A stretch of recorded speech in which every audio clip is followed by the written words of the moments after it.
Welcome. I'm Cameron Scott, one of the story architects of Star Wars The High Republic. This is Dominic Pace, who plays Gekko the Bounty Hunter from The Mandalorian. Hi, I'm Claudia Gray. I write Star Wars books. And you're listening. And you are listening to Star Wars Comics in Canon. The Force is strong with this one.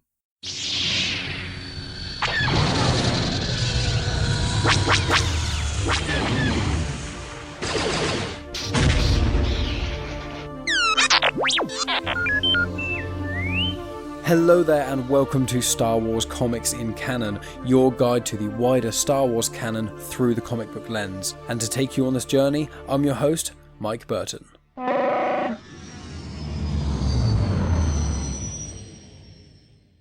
And so brings episode 106. So my friends, this week we are tackling the third batch of Crimson Reign comics. That is going to be Crimson Reign 3, Bounty Hunters 21, Dr. Aphra 19, Darth Vader 21, and Star Wars 22. Now, in case you haven't joined the show before, let me just explain. I will go through each of these comics. I'm going to give you the general plot details of what happens in the comics, and along the way, I'm going to give some additional information about other elements of the Star Wars canon that connect to it, including characters that are reoccurring, or species, or planets, or even events, things like that, or potentially a bit of trivia information that I found interesting. The whole goal of this show is so that anyone who has read the comics gets something extra from reading them. Maybe I explain something you didn't pick up, or a certain connection, something like that. It serves as a good refresher if you've already picked up the comics before, but if you've never read these comics before, that is perfectly fine. This is a really good way to get you a better understanding of the wider Star Wars canon. So with that all in mind, let's get started. So the first comic, as I said, is Crimson Reign number 3. It is called The Archivist. The writer for it is Charles Soule, the artist is Steven Cummings, the inker is Victor Olazaba, and the colour artist is Guru EFX. It was released March 9th, 2022, and the trade paperback collection was out August 23rd, 2022. For the Crimson Reign miniseries, there are no crawls, so let's get right into the story. So as I said, Crimson Reign 3 is called The Archivist, so it all centres around the character of the Archivist, who I have mentioned in brief in prior episodes because she was an important part of the story, but each Crimson Reign issue generally centres around a group of people collaborating with Qi'ra. So obviously last week was Assassins, this week is Archivist, and then next week will be the Knights of Ren. So very, very exciting stuff. You just kind of see what all of their plans are and how they all sort of go. So obviously this features around the Archivist. So it starts off with the Archivist saying that time remakes us all, but her transition was quite dramatic. It goes back to before Order 66 and shows that she worked at the University of Barleth as a Sava. Now, a Sava is both a scholar and also a teacher, so basically a professor of a university in the Star Wars universe. Now, the Archivist, whose name is actually Madeline, she is a colleague of someone called Corin Purse. So, Corin Purse is actually a female Ugnaught who is also a Sava, who has a cybernetic eye and was first seen in the Lando comic miniseries by Charles Soule. I tackled those in episode 18 of Star Wars Comics in Canon, so if you want more information about Corin and also Ugnaughts in general, check that out. But the University of Barleth has been from the Aphra comics, so they were in a flashback of the very first Aphra comic in 2016, but they've been a reoccurring institution across the 2020 run of Aphra comics, especially in the first volume. So while the Archivist was at the University of Barleth, she studied the dark side, and she was happy. Then it shows after Order 66, she was just living on a junk world, selling junk, basically. Some stormtroopers come up to her and cause some trouble, and then they find an artifact which causes her even more trouble. Before they can do anything further, they then get shot by someone who is nearby, who is Qi'ra.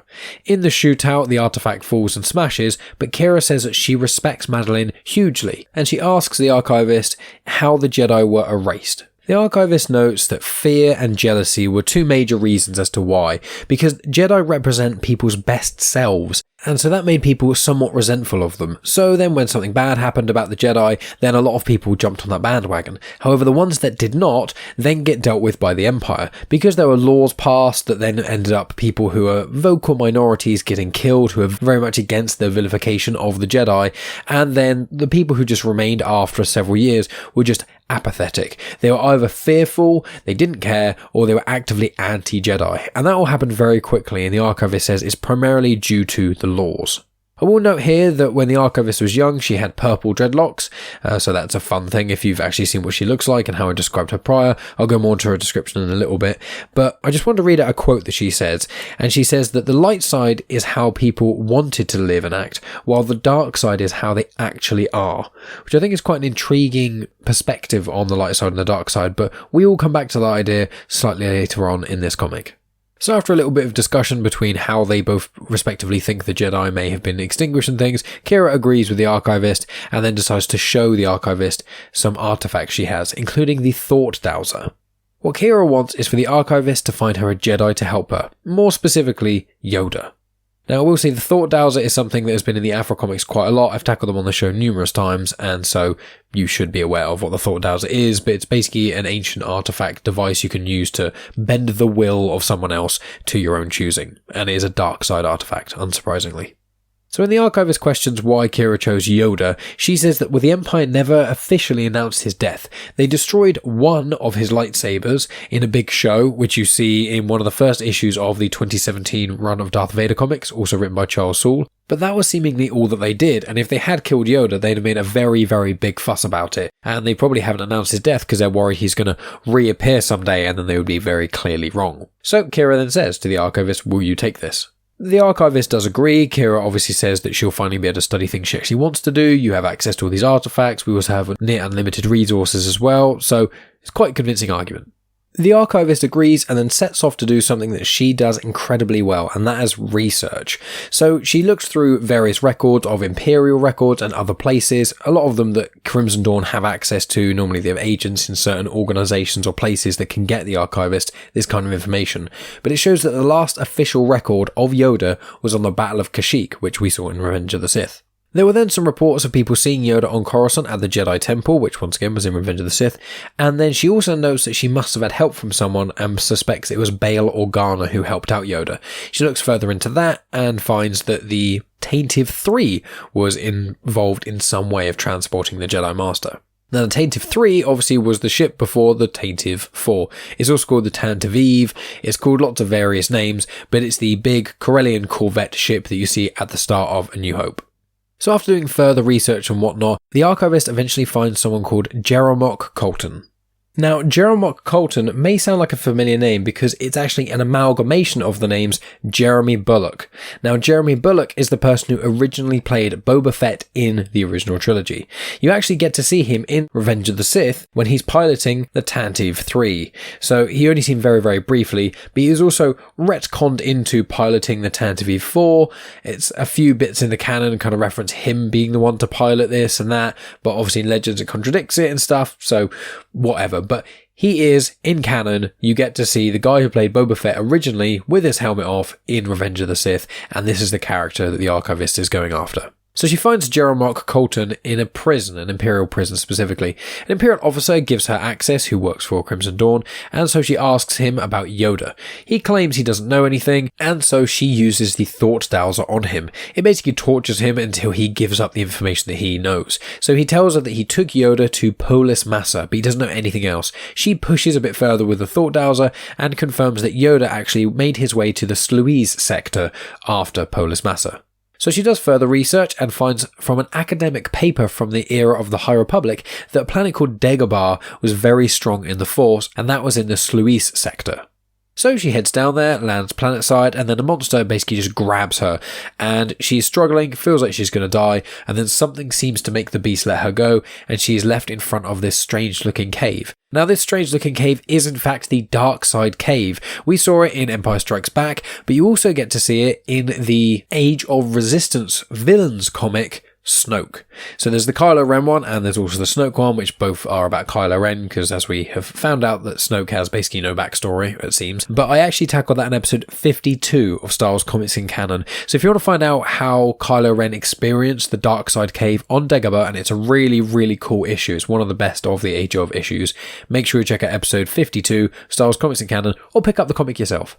So the Archivist enters the dark side cave looking fairly normal. She is an older woman, she is a human, she has pink dreadlocks, and then when she comes out, her hair has gone white.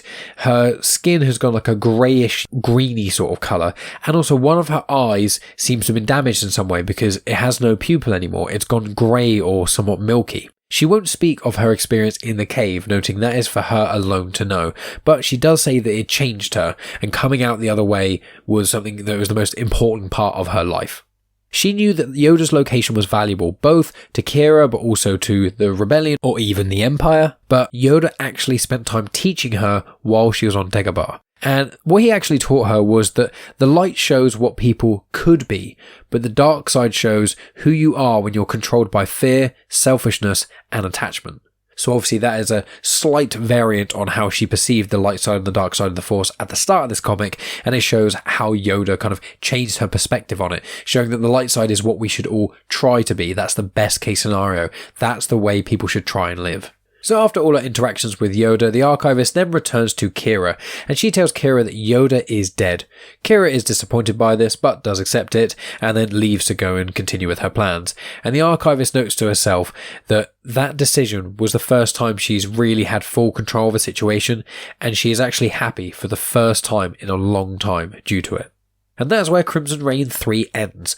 I would encourage people to pick up this comic, as I do with all of the comics. It is very interesting, but you don't actually get to see the Archivist directly interact with Yoda. You just kind of see him in like a silhouette form and then hear what she says after those interactions. In fact, the cover art of this issue, it looks very, very cool, and if you follow me on social media, you'll be able to see it and things.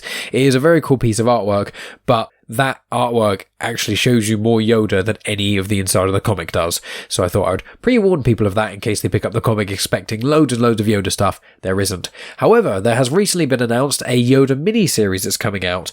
I think that first issue is coming out towards the end of 2022. I've already pre-ordered it, so when that comes out, I will definitely be tackling that on this very show. But if you want to find out more information about Yoda, because obviously outside the films and the Clone Wars series, there's not really much. He's in Rebels a little bit, and obviously he's probably going to pop up elsewhere eventually, but he is actually the central point of 5 issues of the 2015 run of Star Wars comics. So the story arc is called Yoda's Secret War. It was written by Jason Aaron, and I tackled it all the way back in episode 33 of Star Wars Comics in Canon. So as I said, if you want to pick that up, is issues 26 to 30 of the 2015 run of Star Wars comics, or check out episode 33 of Star Wars Comics in Canon, and you get to hear all about Yoda's adventures. And the story arc is called Yoda's Secret War. So my friends, that ends Crimson Reign number 3, so we move on to the connected crossover issues. So next up is Bounty Hunters number 21. The writer is Ethan Sachs, the artist is Paolo Villanelli, the colour artist is Bryan Valenza. It was released March 30th, 2022, and the trade paperback collection of Bounty Hunters in the Crimson Reign crossover is due to be released October 25th, 2022. I would also like to add here that I had the pleasure of interviewing Paolo Villanelli. It was, I think, either earlier this year or late last year. So if you want to check out my conversation with the iconic comic book artist, then you can either type in Paolo Villanelli and Comics in Motion onto wherever you listen to podcasts, or if you're on the YouTube channel, you could just go on the playlist for Star Wars Conversations and find it, or just type in Genuine Chit-Chat and Paolo Villanelli and it will come up. But with that in mind, let's get into the comic. So let's start off with The Crawl. Taonga and her crew of bounty hunters continue their search for Cordelia, the heir of the war and crime syndicates, the Unbroken Clan, and Mourner's Wail. Scanning countless intergalactic transmissions, 4LOM discovers that Crimson Dawn has sent someone to capture the young girl. Meanwhile, General Vukorah of the Unbroken Clan has entered a secret alliance with Crimson Dawn. Emboldened by Qi'ra to take over the clan, she has assassinated the Grand Leader and assumed control. And Dengar has been contacted by Deathstick to kill someone. But who? So the comic starts with Taonga dreaming of her dead twin brother called Taongor. He was mentioned and seen in the first volume of the Bounty Hunters comics that I tackled many episodes ago, so check that out in the Bounty Hunters playlist if you haven't already. But it shows that in those early comics, there's a point where Taonga is in amidst a battle between Bail Valance and Boba Fett, and she somehow escapes, and it just shows that a dying Nakano Lash helped her escape while that was happening.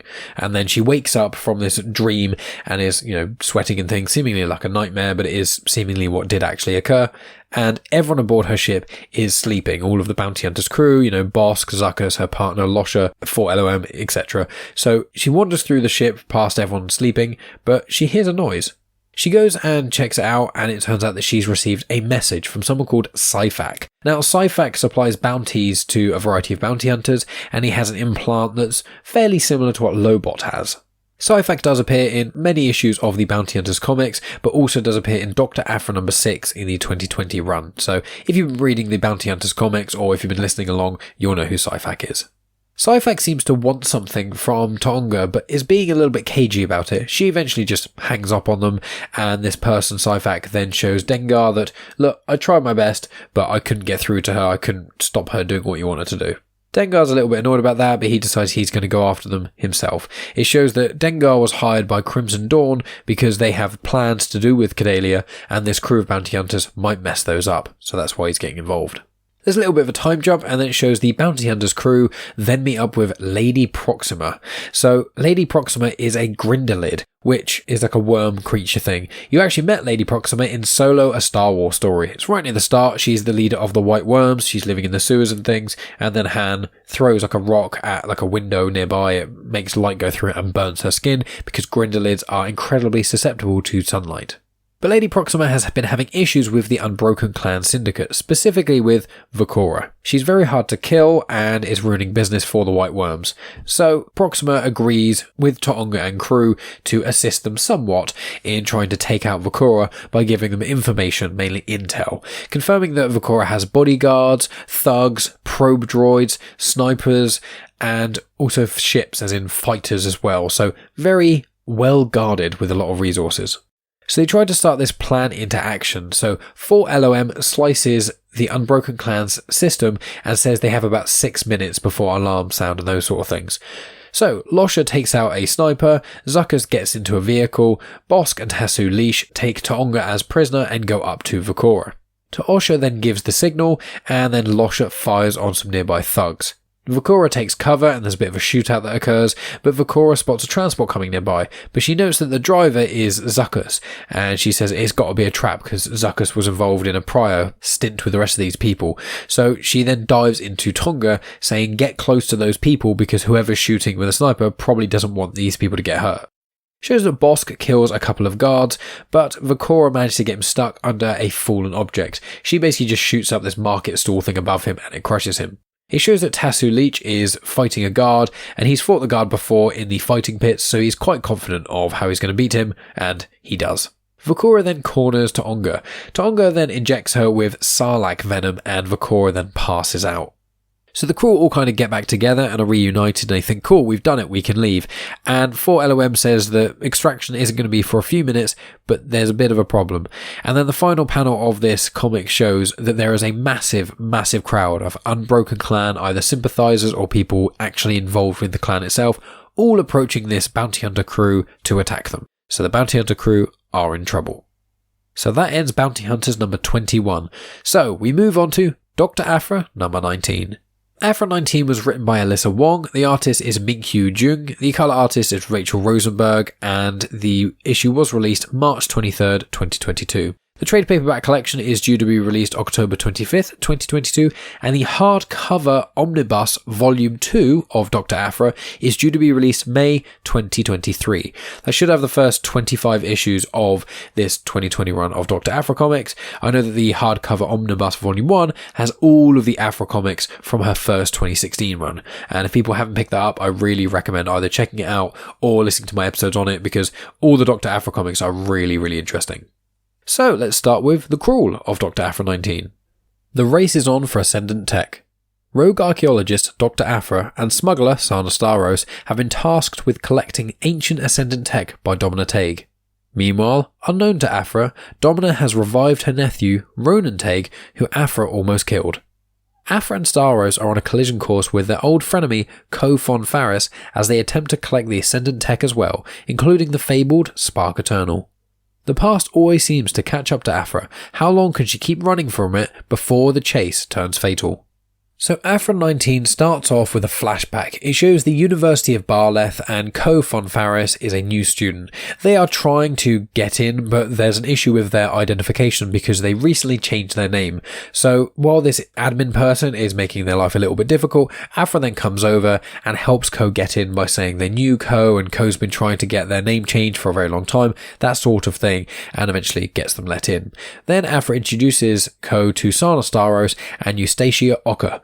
Now, Eustacia was a Miriellan from Volume 1 of the Aphra comics, so the whole Rings of Fortune, temple raiding arc of Dr. Aphra, that's where Eustacia was first seen. And Aphra asks Ko to help them all break into the Sava's office. And then it cuts to now, and it kind of flits between now and flashbacks as Ko heads into the Sava's office now, and it shows Ko when they were younger and then how Ko does it now. Ko keeps thinking about Aphra, convincing them to break in years ago, and was obviously quite agitated by the memory. Ko then uses Ascendant Tech to jump up this massive flight of stairs rather than walking it up like a chump, and is met by the head of occult studies, a female Twi'lek named Eglantine Noz. Eglantine asks if Ko is there to kill her, and Ko says that they are there for the heart. Meanwhile, Aphra and Sana are in Sana's ship, the Volt Cobra. Aphra explains the Ascendant's final masterpiece was tech that basically turns someone into a Sith. It merges flesh and machine, grants you powers beyond your wildest dreams, that sort of thing. And while they're discussing that, they then receive a transmission from Domina Tague. Aphra doesn't want to answer it, but it's Sana's ship and Sana just answers it anyway. Domina wants Aphra and Sana to go back to where Domina is and abandon their hunt for this Ascendant technology. But Aphra then hangs up on them because she doesn't want Domina Tague to know specifically about the Spark Eternal. She mentioned they're pursuing another Thought Dowser, which would be an interesting piece of tech for Domina to have, but if the Spark Eternal is real and does what it says it does, one of the galaxy's most powerful women having all of those things before the Spark Eternal, getting their hands on the Spark Eternal would be catastrophic. So Aphra doesn't want her to know. It shows Domina Tague after Aphra hung up on her, and she isn't that fussed by it. It's the kind of thing she expects, but she notes that either Aphra has been bought by someone else or she's found something very, very valuable. So she asks Boushh and their crew to investigate and bring Aphra and Sana back. Now, Boushh is someone who you'd recognise, but you may not know their name. So in Return of the Jedi, when Leia breaks into Jabba's palace, she is wearing a disguise of a bounty hunter. Boushh. They are a Ubiz male. Now, if you want to find out a bit more information about Boushh and more information about how Leia got Boush's armor, check out episode 77 of Star Wars Comics in Canon, which is the War of the Bounty Hunters number 4 episode that I did, because the specific Boushh issue is a War of the Bounty Hunters companion comic that fits in with the 4th volume of War of the Bounty Hunters, so make sure you check that out. So back to the University of Barleth, you've got Eglantine taking Ko down some caves that are below the university itself, and she recalls Ko's near expulsion after she tried breaking into her office, and how Aphra's treachery and betrayal basically meant that she got what she wanted, because while Ko was being punished, that's when Aphra, Sana and Eustacia then broke into the Sava's office and stole like half of her artifacts. They continue to go deeper and deeper into the caves until they come to a sealed door. I say it's a door, it's kind of like a few stones put together and they've got some degree of red markings on them. Eglantine then uses a key and things start to shift. Back to Aphra and Sana, so they are breaking in present day to Sava's office once again, and they spring a trap that's been laid there. Some droids then attack, and they do manage to escape out of the office, and Sana uses a grapple hook to jump down the staircase, which Ko used the Ascendant Tech to jump up, and that is the staircase that Eglantine and Ko have since gone down, because that's where the caves kind of go. So Sana uses a grappling hook to evade the droids that are attacking them, grab Aphra, and then go down those stairs without those droids killing them. Ko and Eglantine then reach an altar, and Eglantine confirms that the university was actually built on the ruins of an Ascendant temple, hence why all these things are here. Ko then recites their translation of the Ascendant ritual and asks Eglantine for the heart. And Eglantine laughs and confirms that the sanctum that they're standing in is the heart in which the translation refers to. And as she says that to Ko, Aphra and Sana enter the room, and it's quite a big hall sort of thing. And the final line of dialogue is Eglantine saying that the Spark Eternal is already here. So that is issue 19 of Dr. Aphra done. So we move on to the penultimate issue of Crimson Reign number 3, and that is Darth Vader number 21. So Darth Vader 21 is written by Greg Pak, the artist is Raffaele Ienco, and the colour artist is Alex Sinclair. It was released March 23rd, 2022, and the trade paperback collection of Darth Vader Crimson Reign is due to be released October 18th, 2022. So here is the crawl. Darth Vader has uncovered that Crimson Dawn has infiltrated all areas of the galaxy, including members of the Empire. But chaos is afoot, as Ochiv Bestoon seems to be loyal to Crimson Dawn and is leading Vader astray. Meanwhile, Sabé is inching closer to Darth Vader. So the issue starts with the droid Zed telling Sabé who Ochiv Bestoon and Sly Moore are. Then Ochi starts to shoot at Sabé, who misses, and so Sabé kicks him in the face, and then Zed shocks both Sly and Ochi once again, so they're then on the floor. Sabé confirms that she is in charge and she's the one who planted the list, and if they don't listen, their names will be added to the list of Crimson Dawn collaborators. Ochi somewhat questions what she's doing, and she just makes the comment that Crimson Dawn needed some cleansing. Sabé then asks Ochi and Sly what Vader wants. Ochi says he wants Crimson Dawn, and Sly says that Sabé won't be able to kill him, and Sabé says, I don't want to kill Vader, I want to know what drives Darth Vader. Ochi mentions that it's order and reigning the galaxy with the Emperor in the Empire, and so Sabé says that they're going to use Darth Vader to create chaos, the opposite of order, and they will turn thousands against themselves. So Ochi then goes to speak with General Ramodi, who has been appearing in prior Vader comics. Ramodi's men were killed, and he mentions that they were not Crimson Dawn. They were claimed to be, but there's no evidence to show they were actually part of Crimson Dawn. Ochi disagrees, and then he leaves the ship and goes to find Vader. So Ochi finds Vader and then starts speaking to him, and he does confirm to Vader that the soldiers in question don't seem to be Crimson Dawn, but he does note that some of them were on this mission against some rebels sympathizers involving the Amidalans, which was, I believe, in volume either 2 or 3 of the Darth Vader comics. And then it cuts to the group of people hired by Vader to kill people in Crimson Dawn. So it shows that the big orb assassin droid called G90 starts to become more and more friendly with the heroes, the Revengers, which is the human woman, the Weequay, and also the Trandoshan. Ochi confirms to them that they've got new targets, but they want them kept alive. Valenza is there and he warns these heroes of Darth Vader, but they say that his actions speak far louder than anything Valenza can say, especially because they don't really know Valenza anyway.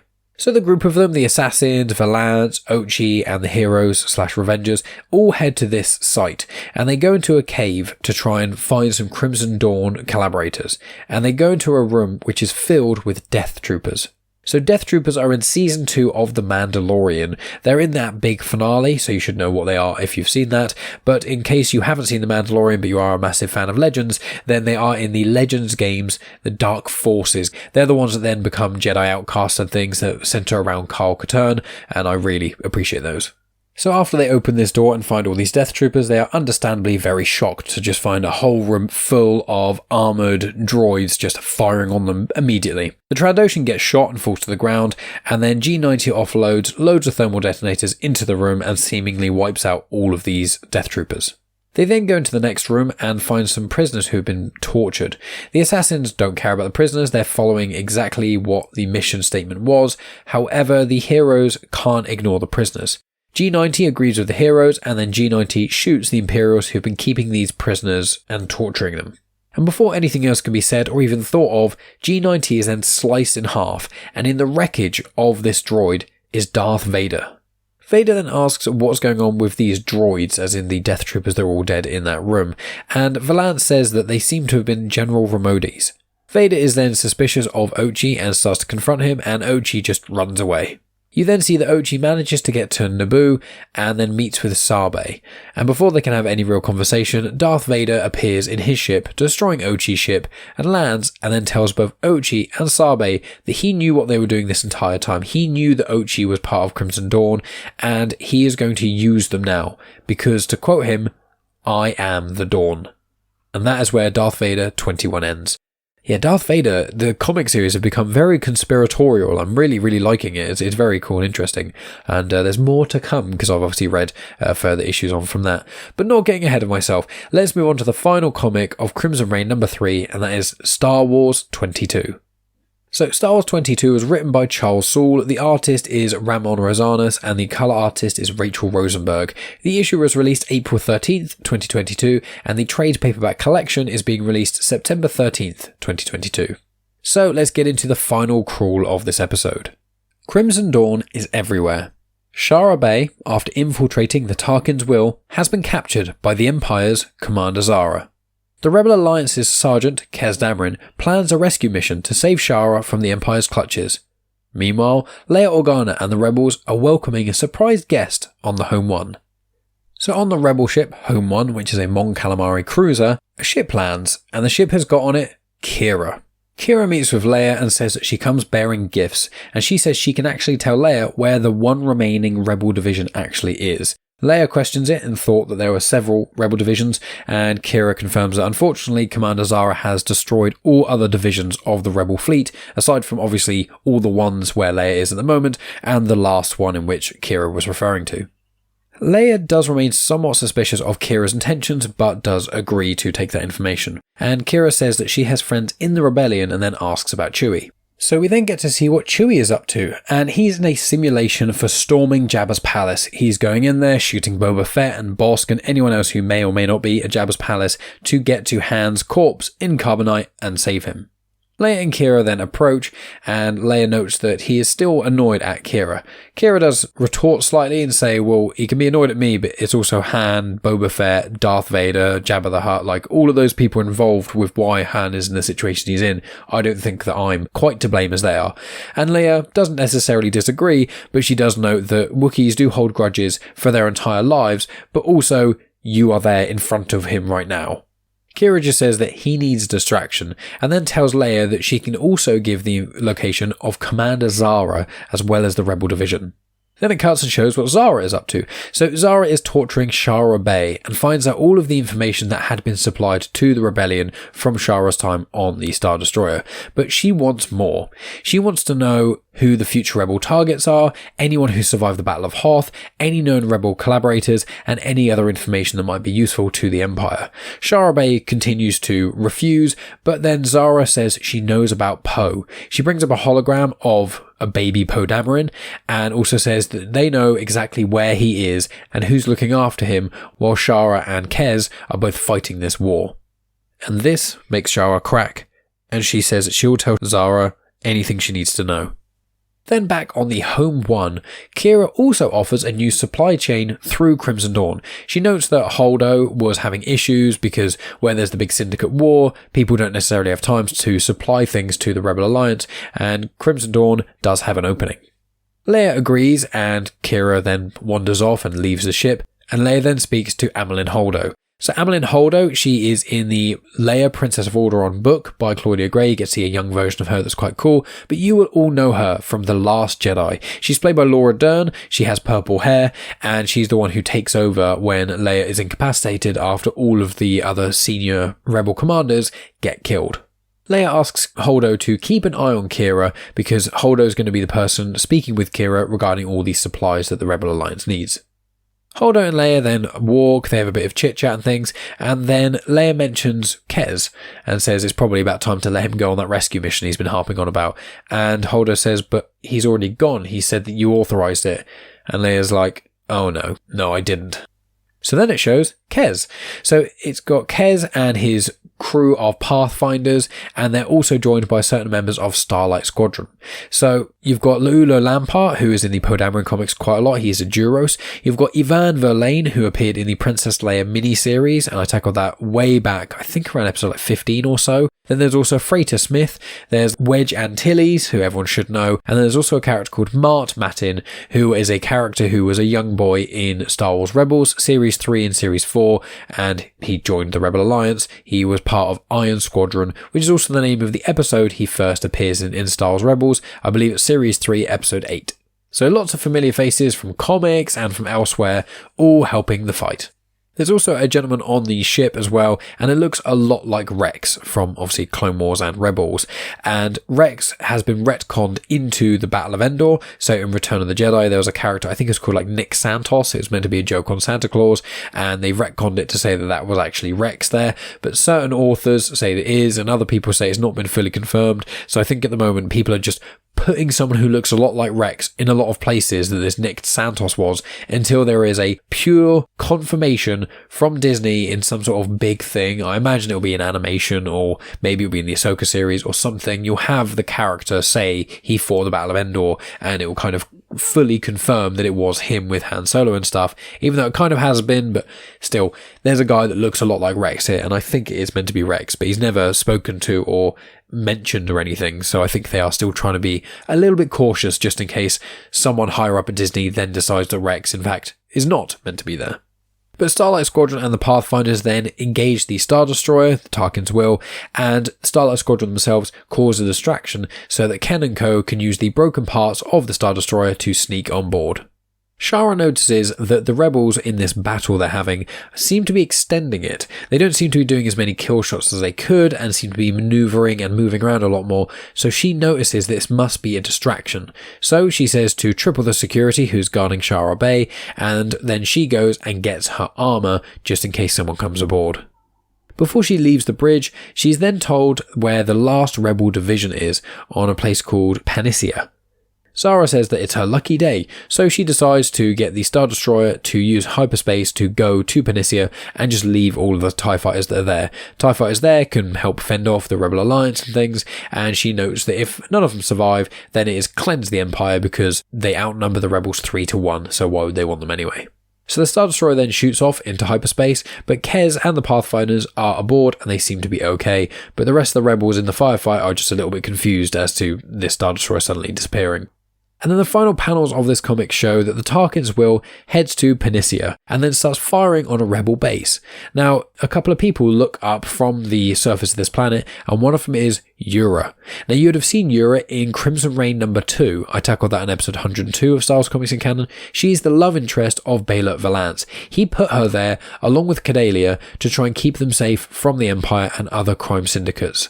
But obviously, the Empire is now aware of that, probably due to Crimson Dawn, and so they are now firing on this base. If you want a little bit more information on that, go check out either the prior episode of the Crimson Reign comics or pick up the comic for itself. And then the final panel shows that the rebel ships have actually started appearing around Zahra's Star Destroyer. And you'd think that Zahra would actually be worried about this, but in fact she is happy because she wants to destroy the entire rebel fleet in one fell swoop. And that, my friends, is where Star Wars number 22 ends. So that was Crimson Reign number 3 and all of the associated comics. Thank you so much for tuning in as always. So let's get into what have we got coming up. Next week, I believe I'm going to be tackling the first volume of the Han Solo and Chewbacca series. I believe there are going to be 10 issues of that in total, split into 2 arcs, and issue 6, I think, was released very recently, so I'm going to delve into the first 5 issues of that for that first arc. So that's what you can expect next week. The Obi-Wan Kenobi mini-series, which is going to be 5 issues, has not yet released its 5th issue, so I will not be tackling that quite yet. I still haven't finished reading Midnight Horizon, so I will not be releasing the book review for that as of yet. But I may end up doing the IDW publishing Clone Wars Battle Tales comics in a couple weeks' time, potentially. I haven't fully figured that out, but I'm kind of thinking I may end up doing Crimson Reign number 4 the week after I've done Han Solo and Chewbacca, just because by the time we then get to October time, when Hidden Empire starts to come out, I think it's sort of late October, early November, it means that I'll be ready to go, and yourselves will also be ready to go as well. So it's probably going to be Han Solo and Chewbacca next week, then probably Crimson Reign for the following week, and then after that, probably Clone Wars Battle Tales if I still haven't finished Midnight Horizon by then. Then we'll do the finale of Crimson Reign. Then we should be able to do the Obi-Wan Kenobi mini-series of comics, and then we'll kind of go from there. There's been quite a few comics released or announced rather, plus we've got obviously the High Republic is coming back in sort of October time, so it's very exciting to deal with phase 2 of that, which obviously is going to be 150 years before phase 1, so lots of exciting Star Wars content to come. Plus, as I mentioned earlier in this episode, there is going to be a Yoda mini-series that's coming out, and there's also a couple of other things that I very recently pre-ordered, but they are escaping my mind at the moment. Oh yeah, there's Star Wars Revelations, that's like a one-shot, and there's a couple of other things as well, including including High Republic series like The Blade, and also there's a Quest for the Jedi, which I think is a one-shot by Claudia Gray, plus the 2 ongoing High Republic series, which would be High Republic Adventures, and also Marvel's High Republic. So lots and lots of High Republic content coming your way very soon, but I'm trying to get as much done as possible before we get there, because then I can kind of keep up to date with the comics as they come out to a degree. But in addition to that, what have I been up to? Well, I was recently on Spider-Man and the Secret Wars talking about the Maximum and Absolute Carnage comic runs and how they compare to Venom Let There Be Carnage. I was also on Femme on Film with Megan to talk about Sofia Coppola's Marie Antoinette. Megan and I were also on Back to the Filmography, where we spoke about the Tom Cruise and Jamie Foxx movie Collateral, because Jack, the host, is going through Jason Statham's full discography, and this is Jason Statham's smallest role while still being credited in the movie. So links to all 3 of those conversations are in the description. Make sure you check those out. Also, by the time this has been released, I will have appeared on Marvel Plus's show, She-Hulk Episode 3. I've been meaning to do a conversation with Brett Scott for a very long time. We keep trying to, but we've just had different scheduling and things. But I'm finally recording an episode on Marvel Plus with him. So a link to that will be in the description, either when this episode drops or be next week's episode. I will try my best to make sure it is in the show notes of this episode, as long as it comes out in the right time. And in addition to that, I will be appearing on the Comics in Motion She-Hulk discussion show, but I believe I'm doing that on week 7. So I think it's towards the end of September that I'll be appearing on that. There's also 1 or 2 other podcasts that are in the pipeline of me appearing on too, which is going to be very exciting to go on those, but I won't speak about those until the episode has been recorded. In addition to that, please make sure you check out my Patreon, patreon.com/genuine Chit-Chat. For as little as £1 a month, you get access to hours and hours of exclusive audio content, including reviews of Star Wars Legends books, including Shatterpoint, the Darth Bane trilogy, and Darth Plagueis. I've also done some canon books that I haven't released elsewhere, including A New Dawn, which is the prequel to Star Wars Rebels, where Hera Syndulla and Kanan Jarrus meet, as well as the Clone Wars era novel about Quinlan Vos and Asajj Ventress called Dark Disciple. But in addition to that, I've done loads of non-Star Wars related content, including myself and Megan talking about a wide variety of things. We went to the Isle of Wight, we went to Malta, we've seen live performances of Book of Mormon, the Great British Bake Off musical, and other things like that, as well as TV series and movies. Loads of additional content, hours and hours of it, plus early access to genuine Chit-Chat episodes and other Star Wars related content too. Plus you get to support the show, which means the absolute world to me.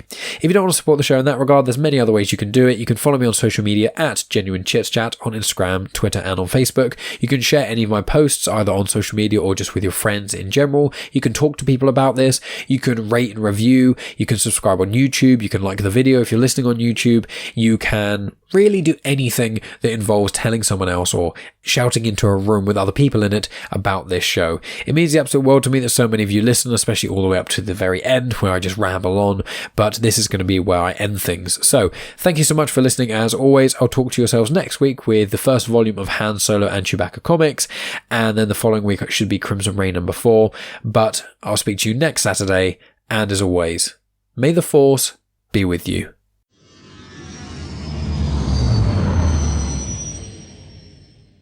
The intro for Star Wars Comics in Canon is arranged by myself, Mike Burton, and the backing music was made by Eric Matias of soundimage.org. You have just experienced host, creator, everything elser of Genuine Chit-Chat, and also the host and creator of Star Wars Comics in Canon, found on the Comics in Motion podcast, Mike Burton.